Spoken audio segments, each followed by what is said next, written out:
Hello, this is Dee from the Efficient Gardeners, back at it. So I'm going to talk about some of my citrus plants. I decided to donate majority of my citrus plants to my neighbor. I don't really feel like dealing with citrus plants too much anymore because of the problems that comes with them. The greening and other problems. But I will be keeping 3 of them. This one right here is the Amber Sweet.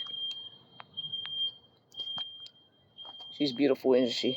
Now, she obviously has some deficiencies, and I'm going to have to go ahead and correct those as of spring. So I'm going to go ahead and keep her because her oranges were delicious, and I'm going to continue to try with her. I'm also going to keep this Honey Mercer Tangerine right here. Yep, some delicious tangerines. She doesn't seem to be having too many problems. She was in the ground, and she wasn't doing good. Matter of fact, she looked like just this, basically in the ground. And then we put her back in the pot, and she's doing wonderful. Okay, so that's the Honey Mercer. That's another citrus tree that I will keep. Then we have the Ruby Red Grapefruit right here. This is another citrus I'm going to try to keep. She's obviously having some deficiencies also, so I will try to get her back up to speed. And last but not least, as we come around here, is the Red Navel Orange. She was in the ground, wasn't doing good at all. And I'm going to go ahead and try one more time with her. We took her out of the ground, and she's doing better. So the main reason, like I said, that I'm not going to deal with citrus trees too much anymore, and I had 18 of them, is it's just too many problems. And I'm more of a relaxed, laid back fruit tree gardener, so I really prefer fruit trees that, with the least amount of headache, and I'm actually going to get fruit. So what I'm going through with the citrus trees are they coming up with all type of greening and what other diseases have you.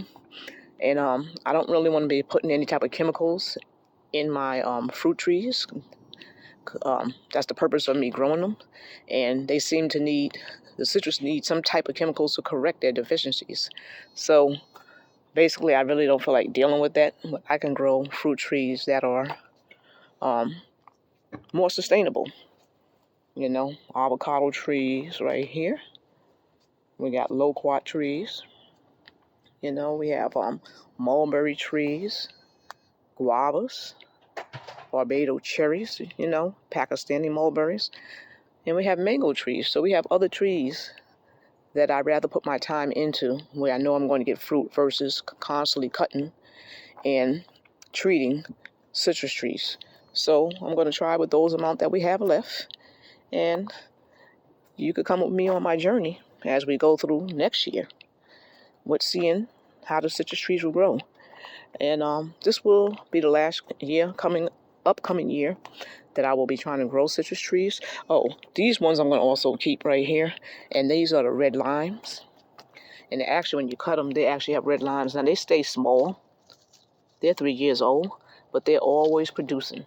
So I have 2 of those. So I'm going to go ahead and keep those because I really don't pay attention to them.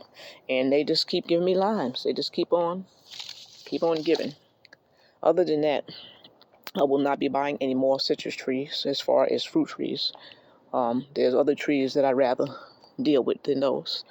Okay, so hopefully this was a little informative of why I decided to start slowing down and not completely eliminated yet our citrus trees.